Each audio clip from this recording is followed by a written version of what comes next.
Untuk kisah kali ini saya akan membawakan sebuah cerita dari tulisannya Naila Nur Fajria. Dan untuk kisah yang akan saya bawakan kali ini yaitu sebuah kisah yang berjudul Pembalasan Arwah Bayi yang Digugurkan. Dan sebelum kita lanjut ke ceritanya, tekan dulu tombol like video ini dan jangan lupa tekan juga tombol subscribe channel ini. Dan nyalakan juga lonceng notifikasinya agar tidak ketinggalan cerita-cerita lainnya dari channel ini. Dan buat teman-teman yang pengen membaca langsung ceritanya, nanti silakan saja kunjungi linknya, yang nanti akan saya sertakan di kolom deskripsi. Dan seperti apa untuk kisah kali ini, langsung saja kita masuk ke ceritanya.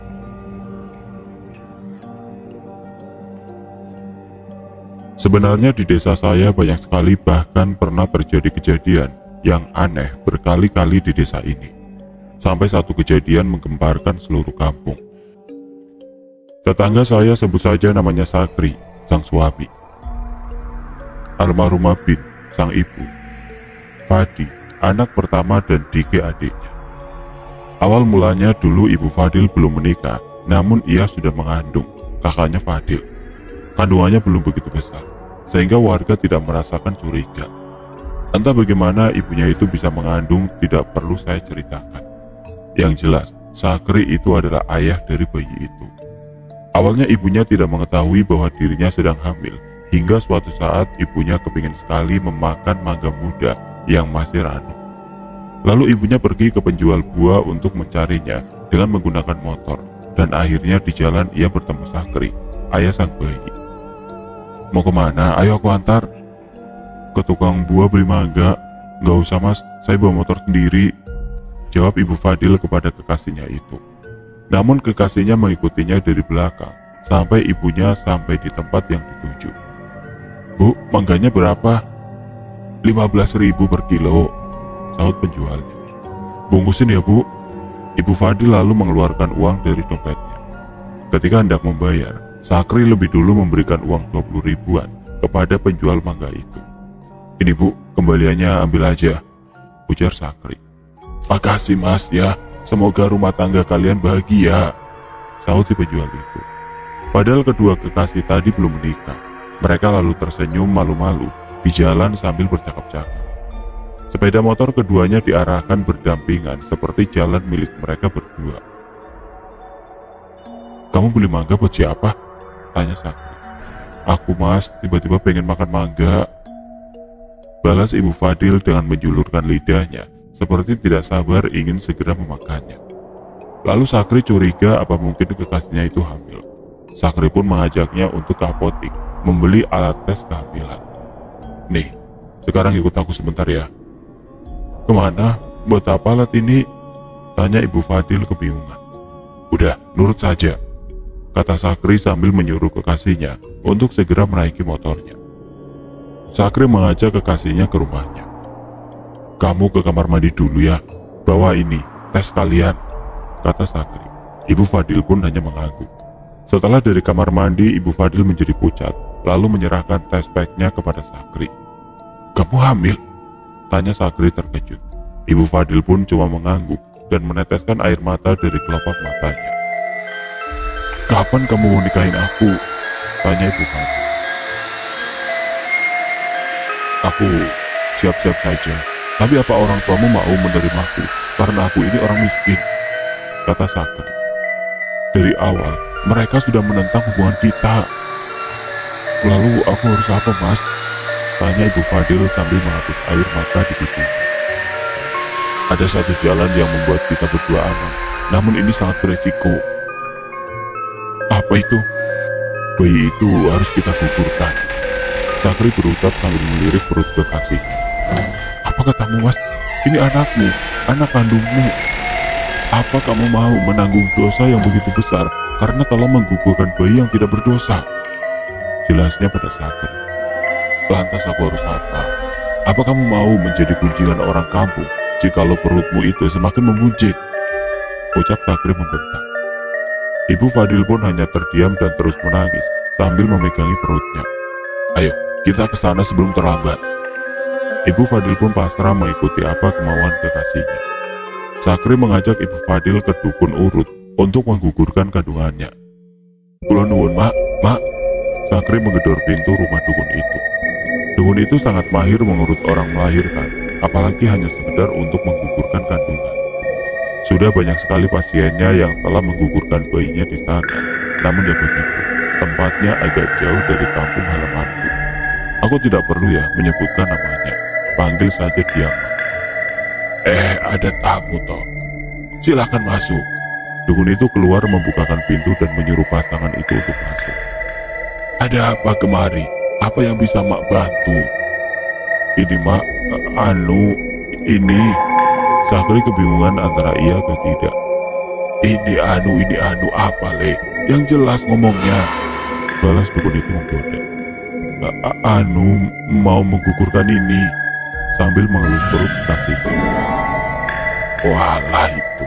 Sini nak, tak urut dulu, tak lihat dulu berapa usia kandunganmu. Dukun itu mengajak Ibu Fadil untuk berbaring di ranjang.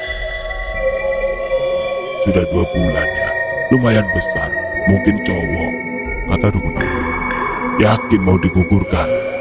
Tanyanya lagi yang sekarang memperjelas, menambah keadaan Sakri semakin bingung.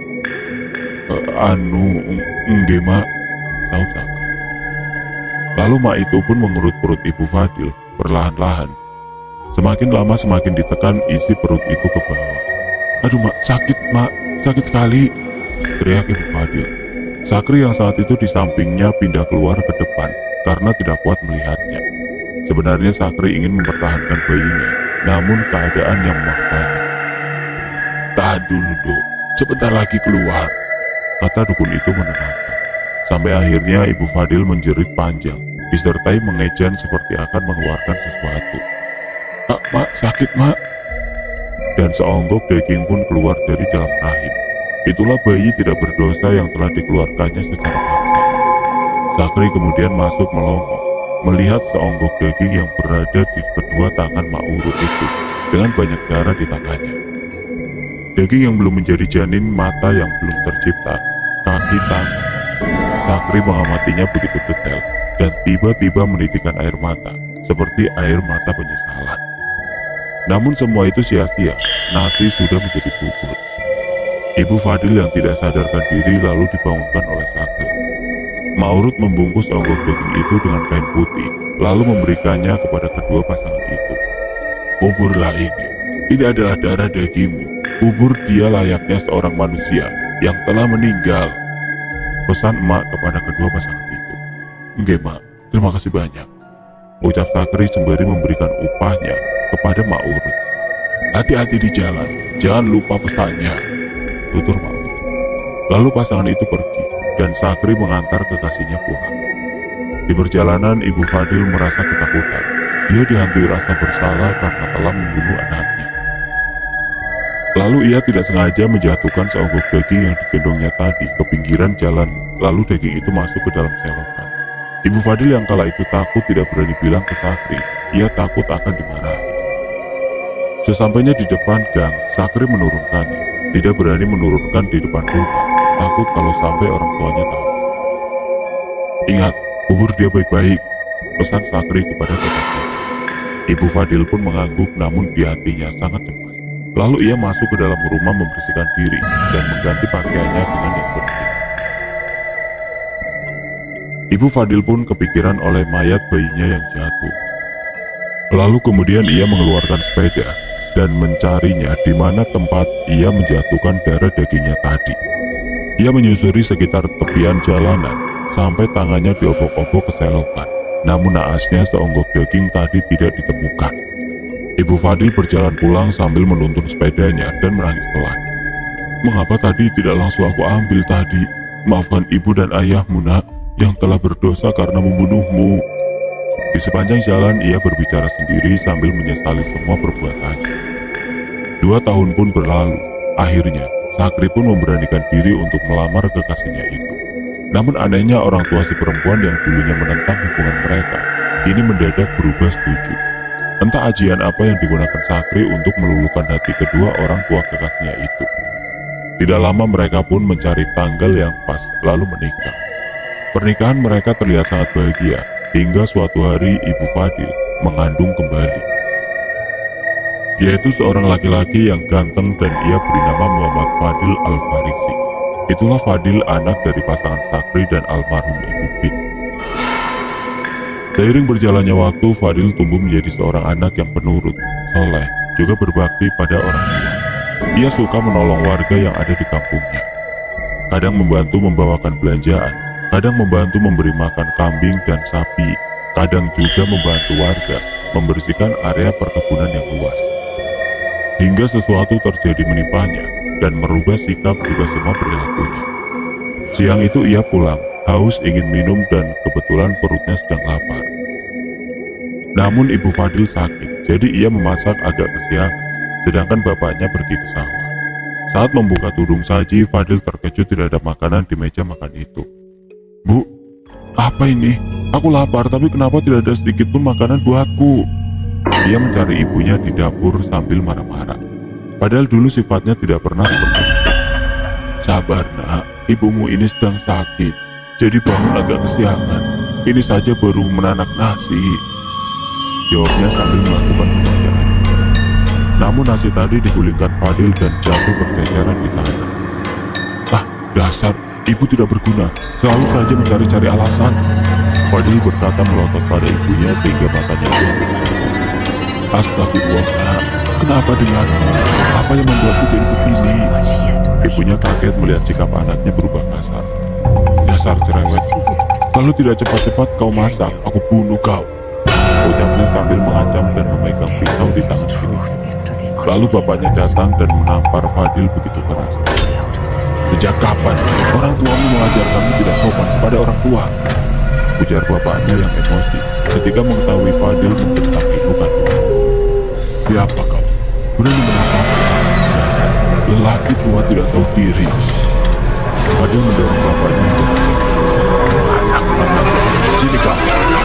Lalu bapak dan anak itu terlibat perkelahian hebat. "Sudah, cukup. Tidak enak bila dilihat tetangga." Ibunya melerai perkelahian mereka. Lalu Fadil keluar sambil mendobrak pintu. "Astagfirullah," ibu dan bapaknya mengelus dada. "Mengapa sifatnya jadi seperti itu? Urakan, tidak tahu sopan santun. Ibu harus selalu mengawasi setiap pergaulannya agar ia tidak salah memilih teman," ujar Sakri kepada istrinya.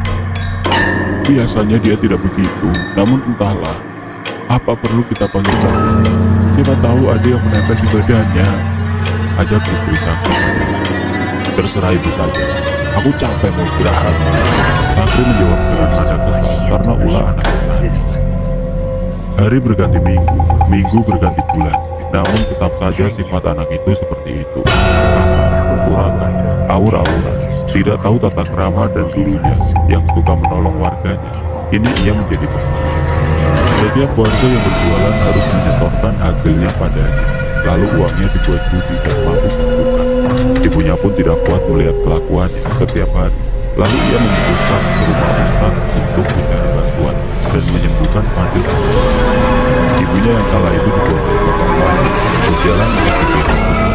Konon di sana ada seorang ustadz yang mampu menyembuhkan segala penyakit dan pandai meruqyah orang.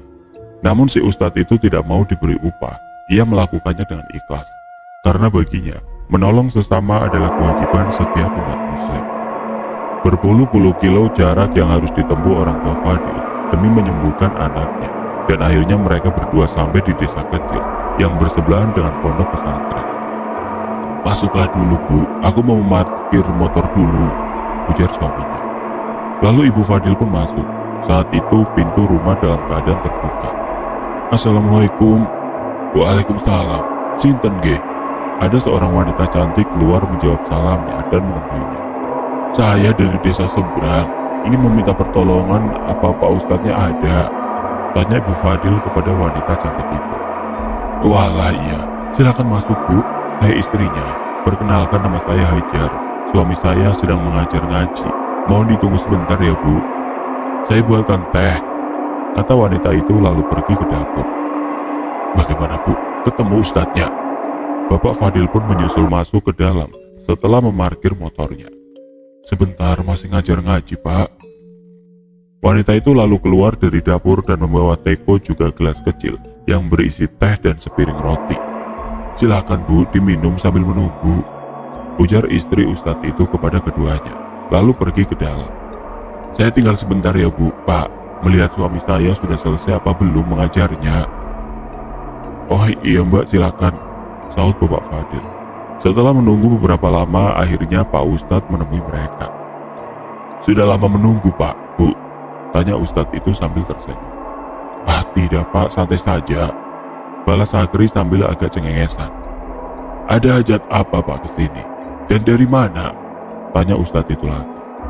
Mau minta tolong Pak, ini menyangkut anak saya dari desa seberang. Ibu Fadil pun menjelaskan. Loh, mana anaknya? Kok nggak ikut? Pak Ustadz celingkukan mencari. Nah, begini masalahnya Pak. Lalu bla bla bla. Kedua menjelaskan secara rinci peristiwa dan kejadian. Pak Ustadz yang mendengar lalu diam sejenak sambil menutup mata seperti ada sesuatu yang Fadil. Besok saya ke rumah kalian. Tinggalkan alamatnya di sini ya Dik. Dik Hajar, ambilkan selai kertas dan pulpen ya. Pintanya pada istrinya. Tidak lama istrinya keluar membawa secari kertas dan pulpen. Lalu Ibu Fadil pun menuliskan alamat mereka di secari kertas putih itu dengan lengkap. Mereka berdua berpamitan pulang. Terima kasih Pak Ustadz, saya tunggu kedatangannya. Pak Ustadz lalu mengangguk sambil mengantarkan tamunya keluar. Esoknya Pak Ustadz bersama rekannya pergi ke desa Sakri yang alamatnya dikantongi di saku bajunya. Di tengah perjalanan Ustadz itu dihadang oleh 4 pemalah yang dipimpin oleh satu pria berwajah ganteng dan oriental. Ayo turun, turun, kata keempat pemalah itu. Keduanya lalu turun dari motor. Ada apa anak muda? Mengapa menghadang jalan kami? Kami sedang ada keperluan di desa seberang, kata Ustadz itu. Serahkan apa saja yang kau bawa atau nyawamu taruhannya, balas pemimpin perampok itu. Maaf, saya tidak punya apa-apa anak muda, ucap Ustadz itu lagi. Ayo, geledah semua pakaiannya, jangan sampai terlewat. Pemimpin itu menyuruh anak buahnya memeriksa semua pakaian Ustadz itu dan rekannya. Kosong bos, jawab salah satu anak buahnya. Kan sudah saya bilang, Ustadz itu berkata sambil tersenyum. Ah, banyak bacot kau, sana pergi, sahut pimpinan mereka sambil mendorong Ustadz itu. Ustadz itu lalu pergi dan berkata dalam hati, sepertinya ada yang aneh dengan pemuda itu. Namun Ustadz yang dipalak tadi tidak menyadari bahwa itu adalah Fadli, anak dari Sakri dan almarhum Ibu Bin, yang kemarin datang ke rumahnya untuk meminta bantuan. Assalamualaikum. Waalaikumsalam. Oh Pak Ustadz, silakan masuk Pak, ajak Sakri. Tumben, rumah kok sepi Pak, di mana semua orang? Tanya Ustadz itu. Istri saya sedang sakit Pak, anak saya biasalah, entah keluyuran kemana, sahut Sakri agak jengkel. Boleh, saya menengok istri Bapak. Oh, dengan senang hati Pak, monggo saya antar, balas Sakri sambil berdiri menunjukkan kamarnya. Bu, ada Pak Ustadz datang, kata Sakri kepada istrinya. Pak Ustadz, maaf Pak, saya tidak bisa menyambut kedatangannya. Entah mengapa badan saya menjadi lemah seperti tidak bertenaga, jelas Ibu Fadil kepada Ustadz itu. Tidak apa-apa Bu, maaf ya Bu, saya izin memijit pundaknya, kata Ustadz itu memohon izin. Oh, oke Pak Ustadz, silakan. Ustadz itu lalu memijit-mijit pelan pundak istri Sakri, dan sepertinya Ustadz itu mengetahui kalau sakitnya istri Sakri bukanlah sebuah kebetulan. Sakit Bu? Tanya Ustadz itu. Tidak Pak Ustadz, biasa saja. Padahal Ustadz itu memijitnya dengan cara menekan. Kalau orang pada umumnya pasti akan kesakitan, namun sikap Ibu Fadil ini biasa-biasa saja. Tiba-tiba Fadil pulang dan masuk ke dalam kamar ibunya. Bu, minta uang, kata Fadil membentak kemudian. Loh, ini kan orang yang aku palak tadi. Ngapain dia kesini? Apa dia cerita kepada orang tuaku? Umamnya dalam hati. Tidak punya mata, nggak lihat ibunya sakit. Pulang-pulang nggak assalamualaikum, nggak apa, langsung minta uang. Memangnya uang bisa jatuh dari langit? Sakri berkata jengkel pada anaknya. Kok kalau ceramah itu di masjid, jangan di sini. Jadi bapak kok banyak bacot, sahut Fadil membentak. Sabar Pak, jangan diladenin. Ustadz itu melerai cekcok mulut mereka. Siapa kau? Ikut-ikutan bicara, pergi dari rumahku, bentak Fadil kepada si Ustadz. Gak boleh bicara seperti itu, yang sopan, kata ibunya. Lalu Fadil pergi masuk ke dalam kamarnya. Itu yang ibu ceritakan, tanya Ustadz itu sambil berkeringat. Iya Pak Ustadz geraya, apa kipas anginnya kurang besar, kata Sakri. Oh tidak Pak, ada hawa lain di sini, sahut Ustadz itu. Lalu wajah Sakri dan istrinya bertatapan seperti orang kebingungan. Ustadz itu lalu meneliti seluruh sudut rumah dan mencari di mana hawa panas itu berasal. Namun saat melewati kamar Fadil, Ustadz itu terkejut karena kamarnya hanya ditutup oleh gorden dan tidak ada pintunya. Jadi Ustadz itu tidak sengaja mengintip. Ia melihat Fadil memakan bunga-bungaan dan kemenyan. Astagfirullah, apa yang kamu lakukan? Buang, ini bukan makan manusia. Ustadz itu masuk dan secepatnya menampik barang itu dengan kedua tangannya. Fadil tiba-tiba menggeram dan matanya melotot marah kepada Ustadz itu. Ketika itu orang tua Fadil datang kaget juga terkejut dengan kelakuan anaknya. Siapa kamu? Saya tahu kamu sudah bukan Fadil, tanya Ustadz itu. Jangan pernah kamu ganggu atau mengikut campur urusanku. Itu adalah tugasku untuk membantu sesama umat muslim. Aku tidak peduli dengan ceramahmu. Hai, orang yang berpura-pura suci, nyalah kau dari rumah itu, atau tubuhmu aku makan, ucapnya kepada Ustadz itu. Ya Allah Fadil, ada apa denganmu nak? Ibunya menyaut disertai isakan tangisnya. Bu, ini sudah bukan Fadil lagi, balas Ustadz itu. Lalu kedua orang tua Fadil pun bingung. Kenapa kau datang kemari? Kenapa kau mengganggunya? Apa salahnya? Tanya Ustadz itu. Dia, Fadil menunjuk ibunya. Alasanku datang kemari, manusia-manusia biadab yang telah melenyapkanku sebelum aku bisa melihat dunia ini dan anak ini. Dia dibiarkan hidup dan dipuji-puji semua orang akan kebaikannya. Aku iri, aku tidak suka mengapa mereka berdua tega merenggut nyawaku. Fadil yang kala itu menjelaskan tiba-tiba menjadi menangis. Apa maksudmu sebenarnya? Jelas Ustadz itu lagi. Aku ini juga anak mereka. Mereka telah membunuhku sebelum aku dilahirkan. Ustadz itu terkejut, begitupun kedua orang tuanya. Astagfirullahaladzim. Benar seperti itu, Bu? Tanya Ustadz itu kepada Sakri dan istrinya. Benar Pak Ustadz, jawab Sakri terbata-bata. Aku digugurkan karena aku anak yang tidak sah. Walaupun begitu aku adalah darah dagingmu. Mengapa kau tega membunuhku? Mengapa? Mengapa kau tidak membiarkanku hidup dalam rahimmu? Tanya arwah bayi itu kepada kedua orang tuanya. Ketika itu keduanya tidak bisa menjawab dan Pak Ustadz pun ikut menangis mendengar penjelasannya. Maafkan ibu nak, ini semua salah ibu. Ibunya menangis sambil memegang tangan Fadil. Maaf katamu, setidaknya jikalau memang aku sudah mati, kau bisa menguburku secara layak. Namun tidak, kau membiarkanku jatuh ke selokan sampai bangkaiku membusuk dimakan belatung hingga tidak ada badanku yang tersisa, katanya pada ibunya. Sakri lalu kaget mengapa arwah bayinya berkata seperti itu pada ibunya, padahal ia yakin bahwa istrinya sudah menguburnya secara layak. Apa maksudnya, Bu? Tanya Sakri. Maafkan aku, Pak. Aku tidak sengaja menjatuhkannya di selokan, namun aku sudah mencarinya, tapi aku tidak menemukannya, ucap istrinya sambil bersimpuh di kaki suaminya. Aku ingin hidup di badan anak ini sebagai manusia. Aku juga ingin merasakan kehidupan, sahut arwah itu kepada semuanya. Tidak bisa nak, maafkan kedua orang tuamu. Dunia kita sudah berbeda. Kasihanilah adikmu yang tidak tahu apa-apa, kata Ustadz itu lalu mendekatinya.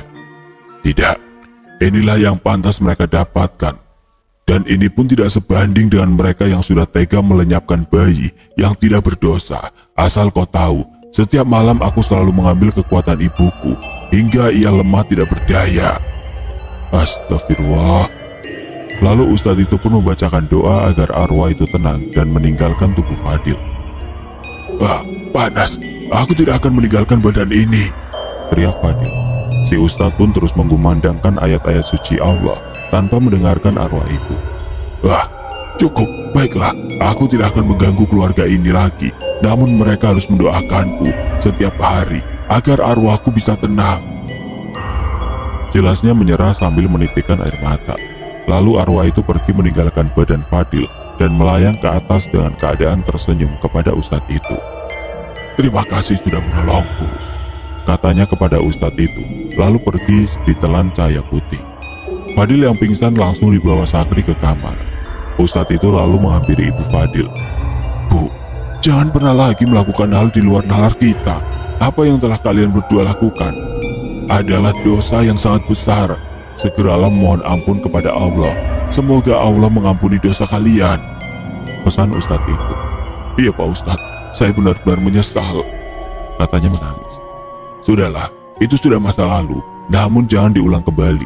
Kirimlah doa kepada anakmu setiap hari agar ia tidak mengganggu kehidupanmu lagi," tuturnya kepada Ibu Fadil. "Baiklah Pak Ustadz, saya senantiasa akan selalu mengirimkan doa untuknya setiap saat, setiap waktu." "Baiklah Bu, tugas saya di sini sudah selesai. Semoga dari kejadian ini kalian bisa mengambil hikmahnya. Saya permisi dulu. Assalamualaikum," tutur ustadz itu berlalu dan berpamitan pulang. "Terima kasih banyak Pak Ustadz atas pertolongannya." "Waalaikumsalam," sahut Ibu Fadil. Dan semenjak kejadian itu arwah anak pertamanya tidak pernah mengganggu keluarga itu lagi. Sampai akhirnya Ibu Fadil mengandung kembali yaitu adik Fadil, Muhammad Diki Al-Farisi. Dan ketika usia Diki menginjak 5 tahun, ibunya meninggal karena kanker payudara yang dideritanya.